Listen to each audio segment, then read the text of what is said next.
అందరికీ ద్వితీయోపదేశ కాండము 28వ అధ్యాయము 9వ వచనంలో దేవుని వాక్యం ఈ విధంగా సెలవిస్తుంది.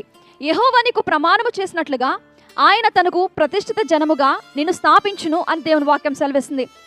మనము ఆయనకు ప్రతిష్ఠిత జనముగా ఉండాలంటే మనం ఆయన మార్గంలో నడుచుకోవాలి, ఆయన ఆజ్ఞలను అనుసరించాలి. నిన్ను వల్ల నీ పొరుగువాన్ని ప్రేమించు అని, లేకపోతే నీ పూర్ణ హృదయముతో దేవుని ఆరాధించు, ఇలాంటి ఆజ్ఞలన్నీ యేసయ్య మనకి ఏ ఆజ్ఞలు అయితే బోధించారో, ఏ ఆజ్ఞల ప్రకారం అయితే జీవించాలో అని చెప్పారో ఆ ఆజ్ఞల ప్రకారం నడుచుకుని ఆ ఆజ్ఞలు ఎలా ఉన్నాయో అటు విధంగా మనం చేస్తే ఆయన మార్గాలు, దేవుని మార్గాలు శ్రేష్టమైనవి కనుక ఈ లోకమైన మార్గాలు కాకుండా దేవుని మార్గంలో నడుచుకుంటే ఆయన మనల్ని ప్రతిష్ఠిత జనముగా మనల్ని స్థాపిస్తాడు. మనం ప్రతిష్ఠిత జనముగా ఉండాలంటే ఒక ప్రత్యేకంగా ఉండాలి. లోకానికి వేరే ఒక ప్రత్యేకంగా ఉంటే మనం ఆయన ప్రతిష్ఠిత జనముగా ఉంటాము కనుక మనం ఆయన ఆజ్ఞలను అనుసరించి ఆయన మార్గంలో నడుచుకుంటూ ప్రతిష్ఠిత జనముగా ఉందుముగాక.